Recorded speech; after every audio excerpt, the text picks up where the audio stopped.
All right, welcome back, folks. So this is part 2 of the December Q&A, and these episodes should be released over the Christmas holiday period to give you guys some content. Merry Christmas, you filthy animal. All right, so let's crack on with the first question. This was from Rabber Junior 911. Good afternoon. Love the channel and information. Thank you. My question is, I recently had to split up my training into 2 40-minute sessions per day. This is getting out of hand. Now there are 2 of them. Should I do my heavy compounds in the first 40 or split it up between the 2? That's a good question. So I did this a little while ago, and I looked online for some information, and the very little information that I could find on it was from Mike Israetel and his crew in the Renaissance periodization guys. And what they tended to do was the heavy stuff in the morning, followed by the lighter stuff in the evening. And that's how they programmed their week. So I looked at that, and the reasoning was when you've slept, you're feeling better, you're feeling fully fed, you've had some breakfast in the morning, you're feeling rested. And then you can do your session, the most demanding session first. You have some simple carbs afterwards, you wait a minimum of 6 hours, and then you do your next session. The next session will probably suffer, so you don't want to do any heavy compound exercises, but you can do the lighter stuff. So that made sense. You have to sort of match that with the thinking of, okay, well, the negative of doing the heavy stuff in the morning is a lot of people don't really like doing a lot of heavy exercises first thing in the morning. So like squats, deadlifts, stuff like that. When you're 1 or 2 hours out of bed, that can be problematic. So like I found when I was powerlifting, I always preferred to lift heavy in the evenings, but most of the competitions were done in the mornings. So what I would do is I would actually train in the mornings before powerlifting competitions to get my body accustomed to it as much as it could, which I found was a bit of a trick for me. So you've got to weigh up the 2. Now, in the end, if I was to ever do this again, I would probably do the lighter stuff in the morning and the heavier stuff at night. There is some evidence to suggest that we're better at lifting heavy weights in the evening. So if we are going to do large multi-joint compound exercises which require coordination and a lot of energy, it's probably better to err on doing that in the evening. However, given my example, you probably do adapt. The human body is very good at adapting to things. So I would say, I know this is probably not a very good answer, but yeah, I guess that you had Today, Junior? I guess the best answer really is I'm not too sure. I think try both and see what works better for you. If you can get away with the heavy lifting in the morning, then great, do that. Not a very committal answer, but honestly, I don't really know. I think it's a case of there's not much difference either way. And it may just be a case of trying it and seeing how it goes. Okay, let's move on to the next question. Okay, Ayan Rustagi says, what's your favorite set and rep scheme on squats and deadlifts? I know you would periodize it anyway with many schemes, but just asking. Okay, probably my favorite, let's tackle the squats first. For squats, I would say I don't like a lot of volume. Me personally, I don't like a lot of volume in the higher intensities. So if I'm going to be reaching into the higher intensities, I generally do better with singles. So in terms of building volume on the deadlift, that's where I quite like sets of 8 to 12. Like hard sets of 8 to 12 work really well, as well as assistance in that area too. So maybe heavy leg presses in 8 to 12 range, good mornings, building volume via a pool of different exercises which build up the muscles of the squat, and then not doing as much volume on the squat. I'm not really built for the squat. I have very, very long femurs. So a lot of practice on the actual lift, the squat itself, tends to do a number on my knees. So I tend to use a lot of different variations. Even banded squats are quite good. So because they take a bit of stress off the knees at the bottom and allow you to utilize more resistance at the top. So that's a good variation. I can get some volume in that. Getting volume in leg presses, as I say, good mornings is a good idea. Yeah, box work also works quite well for me. But actual practice on the squat, I tend to limit it to just lower volumes at the top end intensities. And then higher repetition stuff to build muscles associated in the squat. The deadlift is similar, except it's very similar actually. Deadlift is, I don't tend to do a lot of work in the top end range of intensity. So I'll do maybe singles every now and again. But I find with the deadlift, because I am so suited to doing deadlifts, I'm better at, I can do a lot more rep work there. So sets of 8 to 12 in the stiff leg deadlift are money for me. And you guys have seen my piece on stiff leg deadlifts, touch and go stiff legs, beltless stiff legs, belted stiff legs, pause stiff legs. They're all great variations. You know, you can do them off a deficit, but you've got to be careful with that in terms of the stress on the tendons. But yeah, I think doing fairly high repetitions on assistance work for the deadlift works quite well too. But probably in the case of the deadlift, I do less and less actual top end deadlifting. I mean, I wouldn't pull a heavy single in the deadlift more than once a month, maybe once every 2 weeks maximum. And that wouldn't be something I would do regularly. Variations, different story altogether. I love variations. Like deficit deadlifts are great for singles. Partial deadlifts are okay below the knee for singles. But really, I'm looking at focusing on repetition work. Yeah, I want to get some hard sets at 8 in there. And in the case of lower body stuff like squats and deadlifts, I'm probably more in the line of thinking I would prefer a top set of 8 rather than 3 sets of 5. So I really like the high repetitions there, the sort of moderate to high repetitions on squat and deadlift work to build up the top end single. 3 and 5s for a squat and deadlift, they just get very heavy and very stressful very quickly. So for me anyway. Okay, so next question. Mr. Gray had to take 6 weeks off training due to a tweak or a tear in a disc in my lumbar. Pretty amazed how little strength I lost, but my cardio suffered a lot and I won't be able to complete the race I signed up for this year. Okay. How do you deal mentally with setbacks and not get too discouraged? I put in over 900 miles this past year for the race and I won't be running now. Yeah, that I've had to deal with quite a lot in my life in this area. So when I was a lot younger, I lived out in South Korea for a while. I did some, I worked out there for about a year, and then I traveled around Asia for about half a year after that. So I traveled around South Korea, China, and Japan for a little while. And then I came back. And when I came back, I got back into my lifting, and I actually had one of my most severe hamstring tears almost immediately after I came back. It must have just been from lifting too heavy. So lesson learned. Now, up until that point, I hadn't had any kind of injuries at all, ever, you know, just like minor tweaks maybe. But I was relatively young. I think I was about 26, 27. I'd been lifting at this point for, I was probably about 26.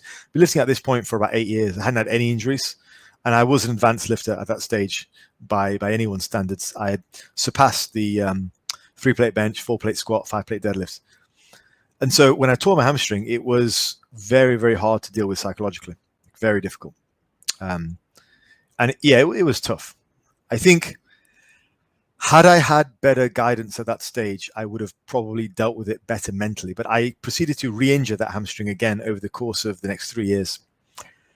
And it was just your typical story, like most people go through, was every time I tried to come back, I was lifting way too heavy. And so I just hurt myself. And I didn't do the lighter work leading up to it. I would basically rest it for like a week or two. Oh, it feels good now. Go back to the gym, pull it again, and then get frustrated. I mean, it was just the worst.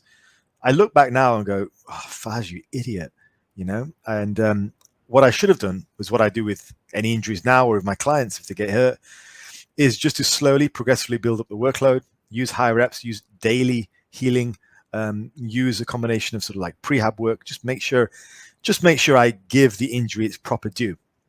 So to deal with it mentally, to answer your question, formulate a plan. Okay, plan to rehab. The way that I base most of my rehab off is the old Bill Starr rehab approach. So something to bear in mind for everyone out there. The exercise which hurt you is the one which will heal you in therapeutic doses. Okay, bear that in mind.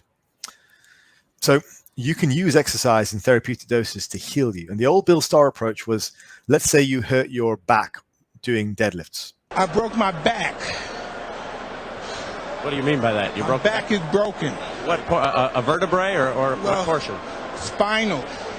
Well, you would do deadlifts every single day after the initial maybe week or so of pain had gone, and you'd build it up from the bar to, so the bar is 20 kilos to 22.5, 25, 27.5, 30 kilos over the course of the first week, and then more, maybe 35 by the end of next week, 40 by the end of next week, doing like 3 sets of 25. You'd go that light and you'd slowly build it up over time. So progressively load that.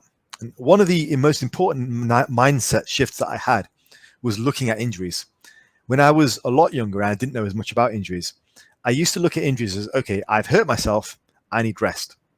Now, if I have a client who gets injured or I get injured, that area is weak. It needs training. Think about that psychological shift there. You go from thinking, okay, hey, I'm hurt, I need rest, to I'm weak, I need training. You're weak. I'm you. Because oftentimes, unless it's a catastrophic accident, which is just out of the ordinary, you're weak, then you need training. Like that's why, that's why you got hurt. Either the muscle or the joint wasn't capable of lifting the volume that you put it through. And that often happens with marathon training or long distance training. You do more than you're ready for, and so you get hurt. Or in the gym, you try and use more load or more weight than you're ready for, and you get hurt. So the muscle is under-conditioned for the demands that you've made of it. Therefore, it is weak. It got hurt. It is now weaker. You need to build it back up again.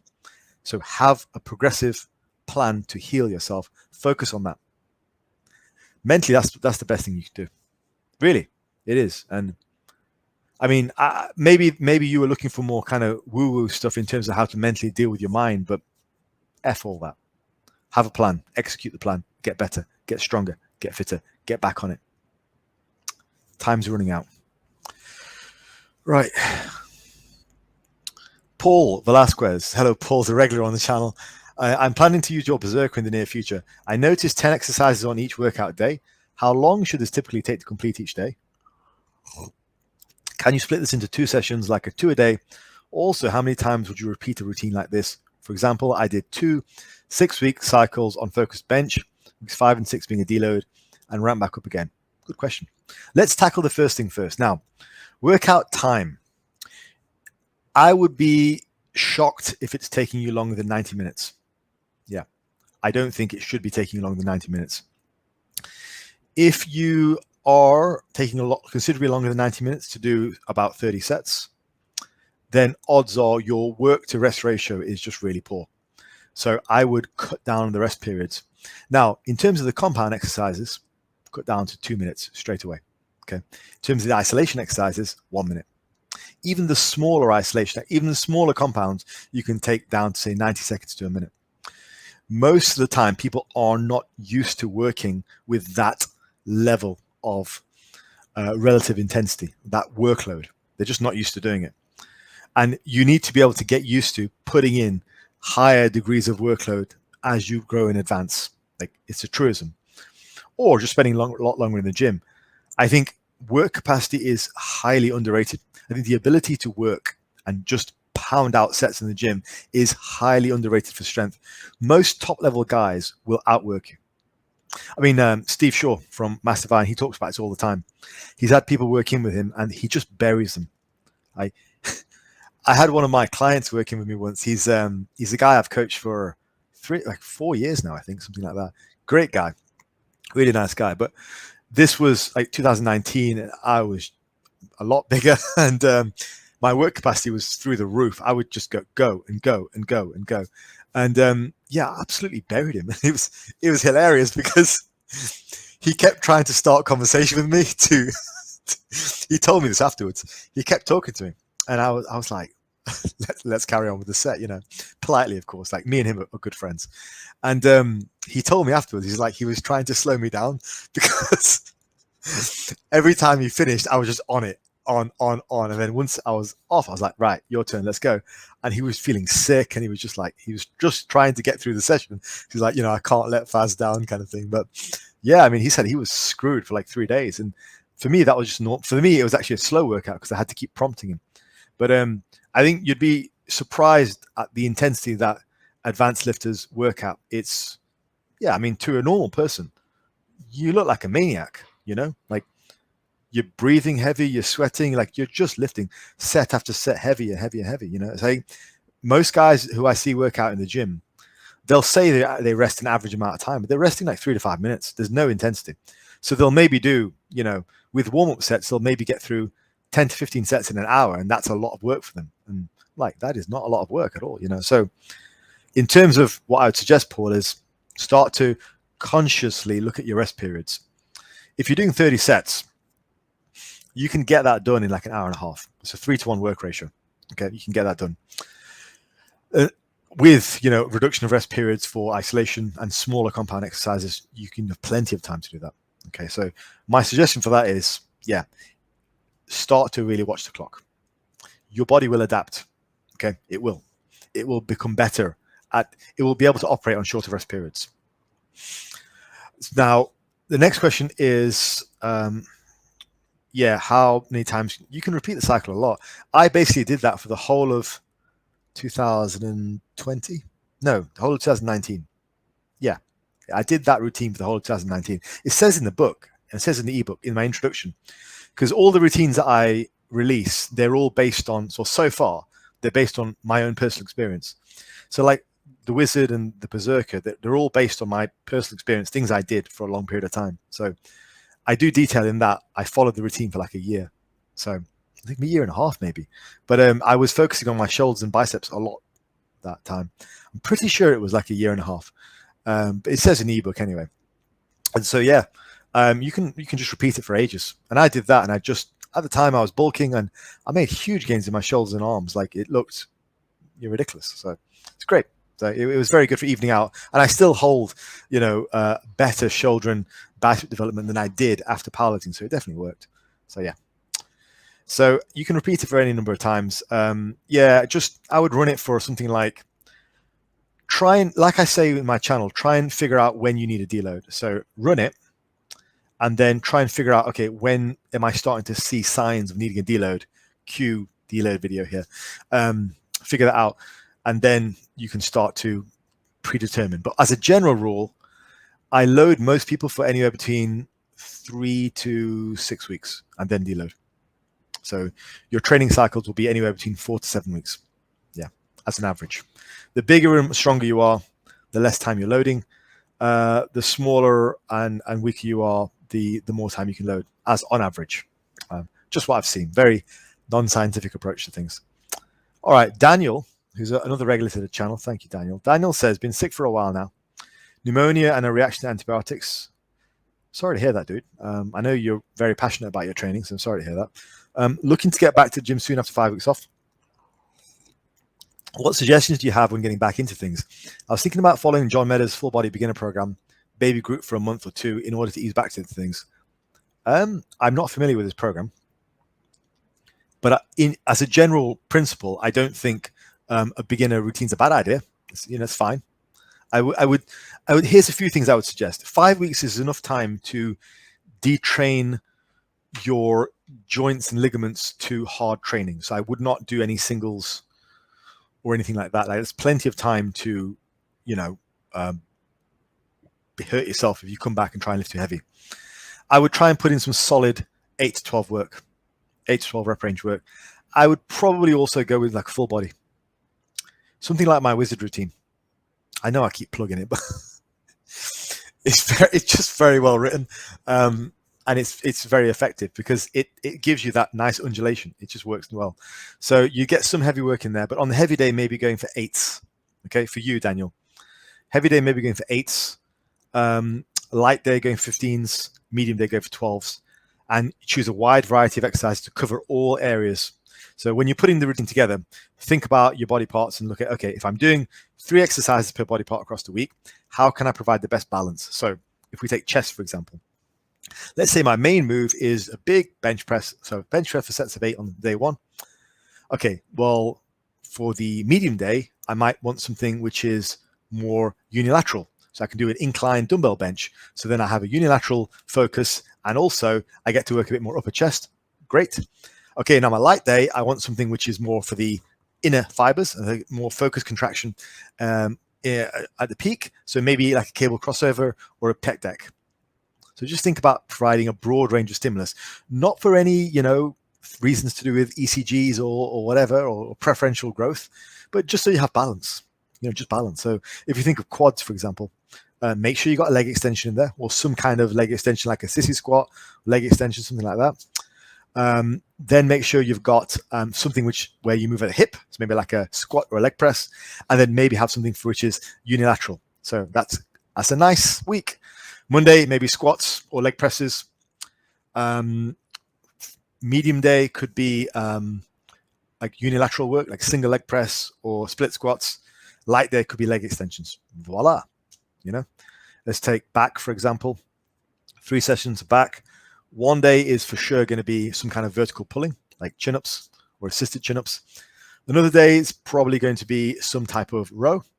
And then a final day is going to be either an isolation or a unilateral. I find unilateral less useful for back, to be honest. Just lift heavy. But yeah, if you have a pullover, great. Use a machine pullover, the Dorian Yates style pullovers, fantastic.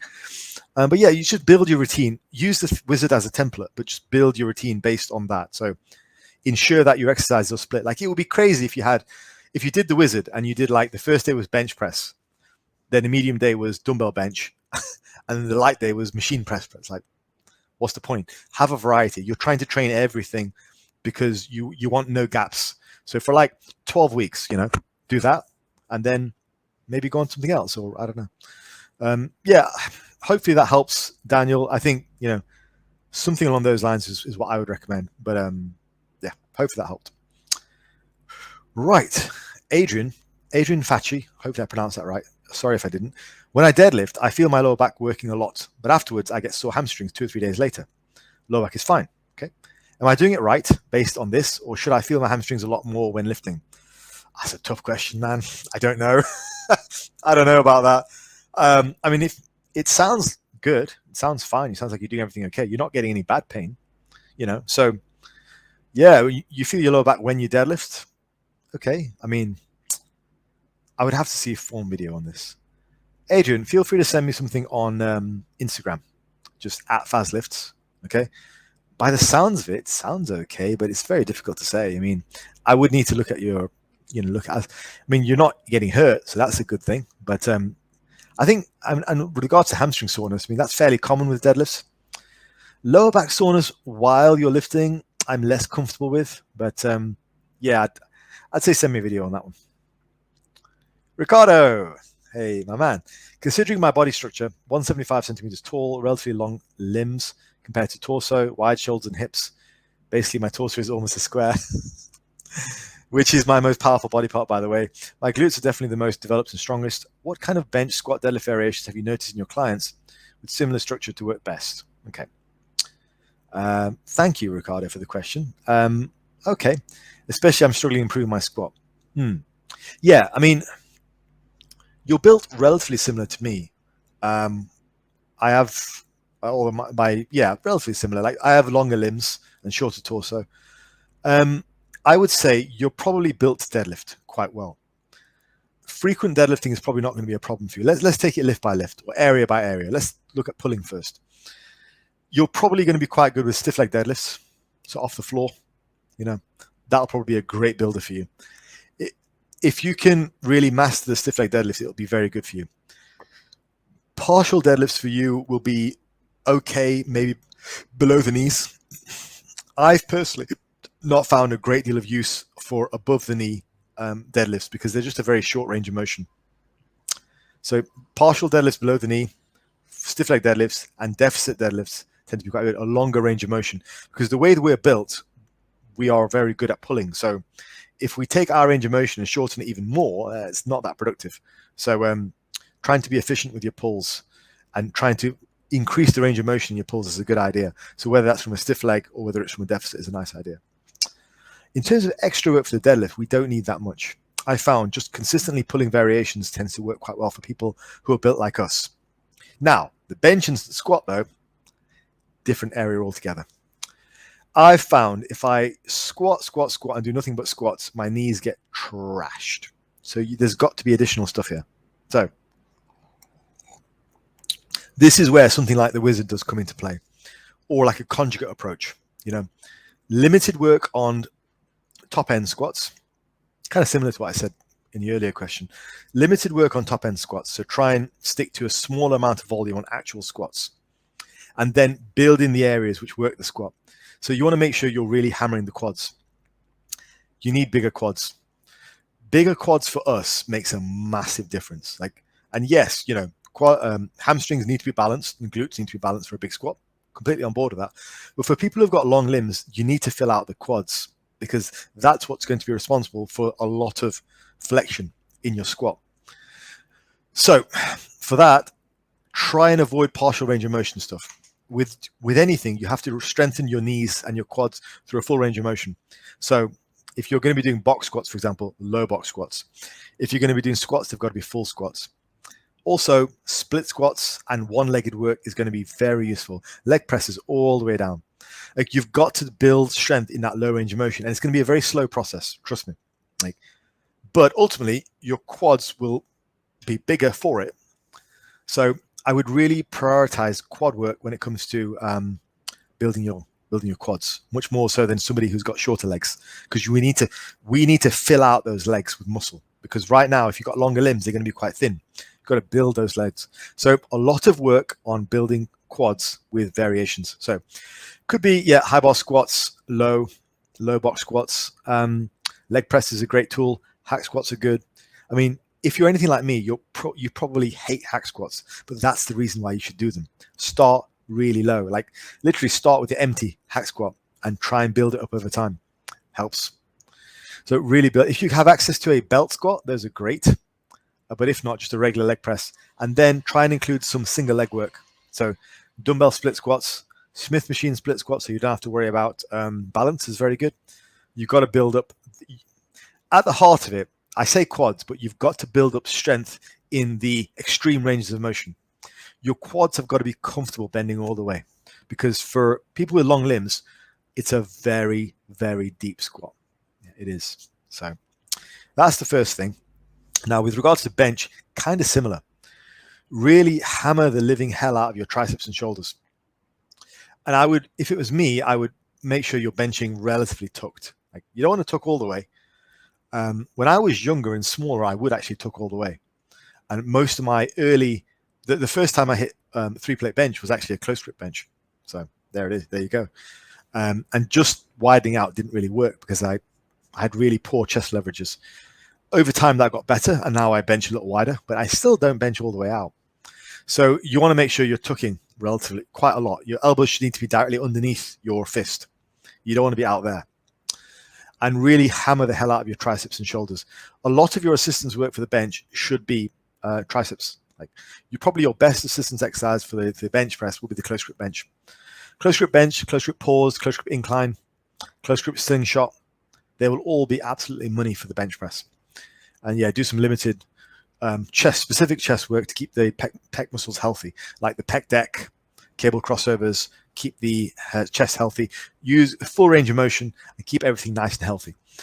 But a lot of the work will be hammering the hell out of your triceps and shoulders for that kind of build. Just works. All right, let's go with one more question. Sam Barker says, best and hardworking man on YouTube. Just wish you also did Skyrim videos. Actually, Sam, I used to do Skyrim videos, but then I took an arrow to the knee. We go for one question. Becky Boy, hey Faz, can I get your opinion on back off sets for extra volume on a certain lift, please? For example, working up to a top set on the bench press and dropping the weight by 30% and doing 4 to 5 sets of 10. Yeah, it's a good approach. I do something similar. So if I'm doing sort of a conjugate style approach, or even like my Berserker, it'll be work up to a daily single and then back off and do sets and reps. And with the Berserker method, it's sets of 8, 5s, and 3s cycled over the year. Yeah, it's a good method. That accounted for a lot of my gains when I was powerlifting. And when I talked about this in the video that I did on 8s, 5s, and 3s. There were quite a few people asking whether it was how they could adapt it for hypertrophy exclusively. And so I said, why don't you try 12s, 9s, and 6s. So it's in the book. You can just follow the basic principle. And there's also, if you search on my channel, there's a video on the 8s, 5s, and 3s progression. And there's a follow-up video talking about the Q&As from that video. And I talk about the 12s, 9s, and 6s. So if you want to know more about it, just search my channel or buy the book. But it's a good system. Like top set, top single and back off reps is a classic way to go. It's how I built a lot of my strength, and it's all detailed in the Berserker book. Right, I will call it there, and we'll fit in another one, at least maybe 2 more Q&As, because there were a lot of really good questions this month, which I thank you for. And I'll speak to you guys soon.